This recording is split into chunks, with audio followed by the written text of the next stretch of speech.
Assalamualaikum semuanya, selamat datang di Bisik Malam. Terima kasih buat kawan-kawan yang udah mampir ke channel ini. Pada kali ini ada satu cerita dari Mbak Nuryati di Bekasi. Mbak Yati menceritakan pengalamannya di tahun 2007. Waktu itu Mbak Yati dalam kondisi berduka karena baru ditinggal sama calon suaminya. Kalau cuman ngomongin masalah putus cinta, ditinggal sama pacar, itu kayaknya udah biasa. Mbak Yati tuh udah pernah ngalamin kejadian kayak gitu 2 kali. Nah, ini yang ketiga kalinya rasanya tuh lebih nyesek lagi. Karena apa? Mbak Yati sama Mas Hadi, calon suaminya ini pacaran udah 4 tahun lamanya. Mereka ngerasa nih ya cocok, klop, saling melengkapi.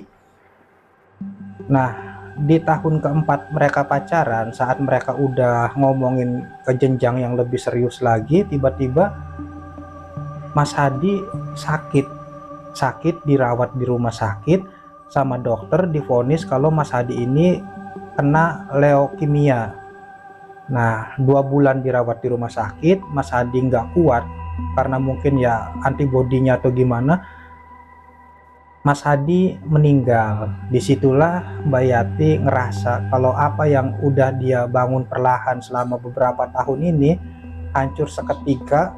Rasanya ya remuk, nggak tahu mau ngomong apa lagi.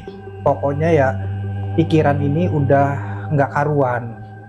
Nah, sampai akhirnya ya Mas Hadi dimakamin terus, eh, ya waktu terus berganti, cuman Mbak Yati masih keinget, masih kebayang-bayang terus sama Mas Hadi. Rasanya nih ya susah banget buat ngilangin orang yang udah kita sayang, terus orang itu ya pergi ngeduluin kita.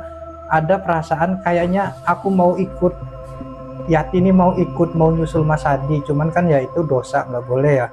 Jadi ya udahlah, Mbak Yati bertahan. Masalahnya bayangan-bayangan Mas Hadi ini selalu muncul di hadapan Mbak Yati. Itu ya susah banget lah, mau ngapain juga ingat Mas Hadi, mau kemana ingat Mas Hadi. Jadi Mbak Yati mutusin buat nenangin diri, ngomong sama keluarga juga disupport, didukung. Ya udah Yati, daripada di sini keinget terus sama Hadi, ya udah kesana aja, pulang ke Indramayu. Jadi di Indramayu ada neneknya Mbak Yati. Neneknya ini tinggal sendiri, kakek udah meninggal. Nah, nenek tinggal sendiri, cuman di samping rumahnya neneknya ada tetangga ini namanya Mang Udi sama Biwati. Mang Udi sama Biwati ini dipercaya sama keluarganya Mbak Yati buat ngurusin nenek. Tiap bulan juga ya dapet lah, ada pengertiannya gitu, ada duitnya, gampangannya begitu. Jadi Mbak Yati ngubungin Mang Udi,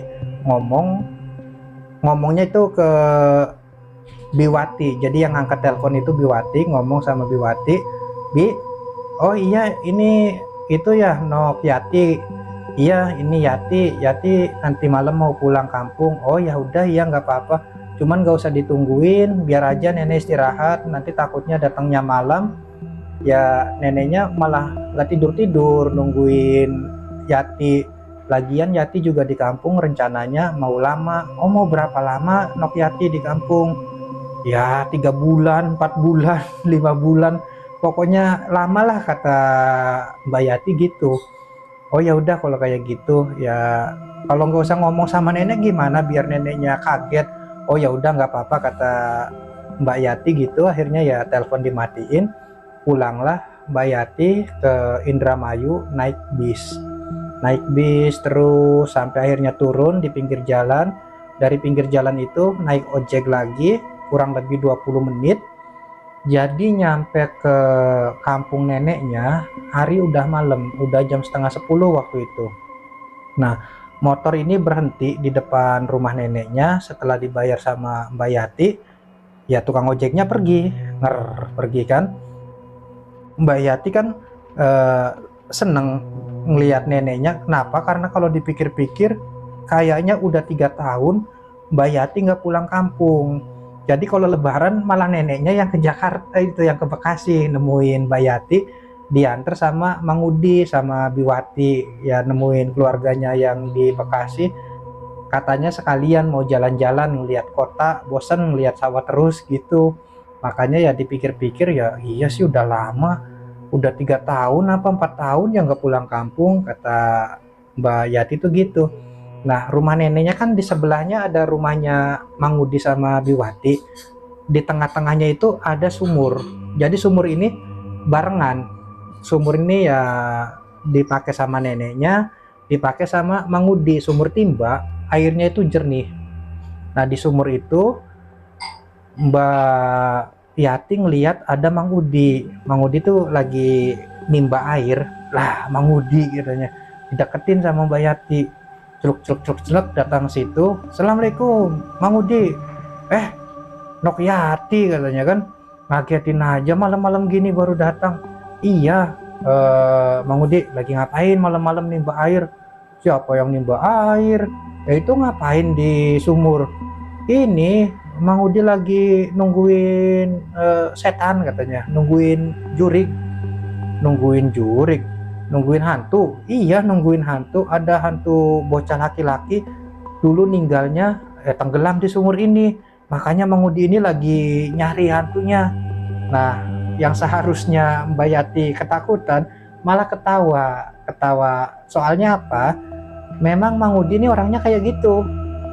Dari dulu, dari Mbak Yati kecil, waktu itu malah sampai SMP, Mbak Yati SMP tuh ya sempet ditakut-takutin sama Mang Udi, sampai Mbak Yati tuh nangis ya ngomong ke nenek, itu Mang Udi jahat, nakut-nakutin. Akhirnya kan neneknya yang marahin Mang Udi. Kayaknya nih ya masih iseng aja Mang Udi, cuman kan dipikirnya Mbak Yati, ya sekarang kan aku mana takut lagi, aku kan bukan anak-anak lagi. Diomongin kayak gitu ya masa ya takut. Ya Mbak Yatinya cuman ketawa-tawa lah. Mang Udi ini ada-ada aja, nggak pernah berubah dari dulu. Salaman, pas salaman itu Mbak Yati ngerasa tangannya Mang Udi ya agak dingin, mungkin karena memang malam terus dia lagi mainan air, makanya dingin kan, dicium tangannya sama Mbak Yati. Habis itu Mbak Yati masuk ke rumah neneknya. Rumahnya memang nggak dikunci, biasanya itu kuncinya pakai apa ya, pakai kayu di penghalang gitu. Kalau kata orang Indramayu namanya cengkal. Ini enggak, karena tahu mau ada cucunya pulang kali ya, jadi ya pintunya tuh nggak dikunci. Nah, Mbak Yati masuk, nengok ke kamar neneknya lagi tidur. Mbak Yati ya ke situ, sempet nyium kening neneknya kebangun, cuman kata Mbak Yati, udah nek tidur aja nggak apa-apa, Yati temenin tidurnya. Oh iya Nok. Akhirnya neneknya tidur lagi, ditemenin sama Mbak Yati. Nah, paginya baru ya neneknya bangunin Mbak Yati, "Tik, bangun, udah subuh." Oh iya Nek. Jadi ya dibikinin teh anget, sarapan segala macem. Pagi itu semuanya normal, nggak ada yang aneh-aneh. Sampai akhirnya malam lagi tuh Mbak Yati kan ini sorenya itu sebenarnya udah makan, dimasakin sama neneknya, makan itu udah banyak. Nah, karena masakan neneknya ini menurut Mbak Yati enak, jadi semuanya tuh dihabisin sama Mbak Yati. Lauk-lauknya ada sisa sedikit, kata neneknya, ya habisin aja itu Nok, nanti sayang dibuang-buang, disisain kayak gitu. Jadi dihabisin aja Nek, habisin aja semua. Cuman perut Yati udah nggak kuat, udah nggak usah pakai nasi, makan aja lauknya. Jadi ya dihabisin semua lauknya nih. Nah, kayak gitu kan udah. Neneknya Mbak Yati emang nggak biasa tidur malam, jadi jam 9 neneknya udah tidur. Sementara Mbak Yati kan orang kota, ya tidur cepet-cepetnya jam 11. Jadi matanya Mbak Yati tuh ya merem melek ya, ngeliatin neneknya yang lagi tidur gitu. Lama-lama perutnya tuh keroncongan, aduh kok pengen makan lagi ya, padahal kan tadi udah makan. Jam berapa sih ini? Ngeliat jam, ternyata jam setengah 10 malam. Seingat Mbak Yati, di pinggir jalan sana tuh ada yang jual bakso. Kayaknya makan bakso enak kali ya, tapi masih buka nggak jam segini? Lah coba aja lah, mau beli bakso. Jadi Mbak Yati itu sendirian nggak bangunin neneknya, keluar dari rumah mau beli bakso. Nah begitu Mbak Yati keluar dari rumah, di situ Mbak Yati ngeliat ada Mang Udi lagi mainan timba air lagi, mainan timba di sumur. Kan dideketin sama Mbak Yati, Mang Udi tiap malam mainan air terus, nanti masuk angin. Iya atuh, ini Nok Yati katanya. Ya gimana lagi, orang ini lagi seru. Emang seru ngapain? Ini lagi nyari kepalanya si Jajang katanya. Kepalanya Jajang. Iya, Jajang itu dulu tenggelam di sini, kepalanya lepas. Ini Mang Udi lagi nyari. Alah, Mang Udi ini nggak takut, kata Mbak Yati kan malah ngejekin. Nggak takut, nggak takut. Nah, akhirnya ya udah mau bakso nggak? Ah, nggak usah repot-repot Mbak Yati, itu Nok Yati. Ya udah mau bakso atau mie ayam, saya traktir. Nggak usah repot-repot. Ya udahlah mie ayam aja ya katanya.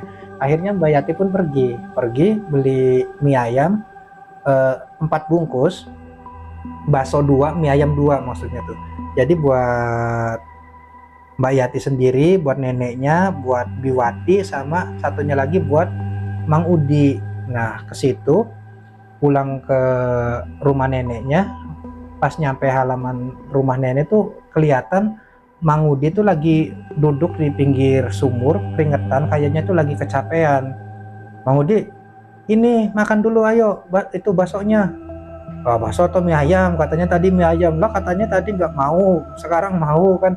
Oh iya ya, nanti aja lah itu Nok. Mamang masih capek. Capek, iya nih masih keringetan.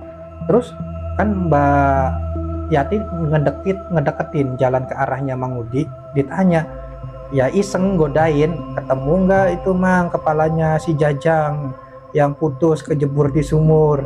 Nah kata Mang Udinya, aduh ketemu lah Neng, ketemu. Iya itu kepala Jajangnya di atas ember. Mana kata Mbak Yati, kan Mbak Yati kan melongok ke atas ember, ternyata di atas ember itu di dalamnya ada kepala, kayak kepala anak kecil. Nah kan kaget itu Mbak Yatinya, ini mainan atau gimana, kok kayaknya niat banget Mang Udi nakut-nakutin dia. Nah sama Mang Udi, kepala itu diambil, dipegang rambutnya, ditunjukin ke Mbak Yati. Jadi dideketin ke mukanya Mbak Yati. Mbak Yati tuh ngelihat itu kepala betulan, kulitnya, rambutnya, semuanya tuh ya ini kepala anak-anak. Nah di situ ya mie ayamnya pun kelepas dari tangan, mie ayam sama bakso ini kelepas. Mbak Yati nangis ya, lari ke dalam, sementara Mang Udi ketawa-tawa di situ tuh. Hahaha, hahaha. Mbak Yati yang nangis ke dalam ya ngadu ke neneknya. Nah. Ya neneknya kan kaget, kenapa Nok, kenapa? Itu Nek, Mang Udi udah kelewatan, masa ya nakut-nakutin Yati dari kemarin malam. Mang Udi tuh ya masih aja kayak gitu, nggak berubah dari dulu, nakut-nakutin Yati terus. Udi katanya. Iya Nek, Mang Udi Mang Udi katanya. Iya Nok, Yati, Mang Udi itu udah nggak ada gimana, Mang Udi itu udah meninggal. Ada lah ya, udah 3 minggu mah Mang Udi itu meninggal. Emangnya kamu nggak dikasih tahu sama orang tua kamu? Nah ternyata Mang Udi itu udah meninggal. Mbak Yati ini kayaknya nggak dengar omongan orang tuanya kalau Mang Udi udah meninggal, karena waktu itu Mbak Yati sendiri tuh kondisinya lagi ya carut marut, karena baru ditinggal mati sama pacarnya. Makanya ya fokusnya Mbak Yati tuh nggak tahu kemana gitu. Oh udah meninggal, jadi yang aku ajak ngomong dari semalam siapa? Kan udah 3 kali ngajak ngobrol Mang Udi kan, jadi itu siapa? Iya kata neneknya tuh, Mang Udi ninggalnya itu ya keselarak di situ, kepleset di sumur, di dekat sumur itu. Ya ninggalnya bukannya jatuh ke dalam sumur, cuman ya di area sumur itu, kayak gitu ceritanya. Ya sejak ya habis itu ya Mbak Yati jadinya ketakutan kalau mau keluar malam tuh ya minta diantar sama neneknya. Nah cuman karena hal ini jadi tuh Mbak Yati udah mulai bisa buat move on pelan-pelan tuh ya, ninggalin kenangan sama Mas Hadi, ya mulai bisa move on lah. Di situ ceritanya pun selesai sampai situ aja. Terima kasih buat kawan-kawan yang udah mau dengerin cerita ini. Kalau dalam penyampaian banyak kekurangan, banyak kata-kata yang kurang berkenan, mohon maaf yang sebesar-besarnya. Sampai ketemu lagi di video selanjutnya. Saya Mang Asep pamit undur diri. Assalamualaikum.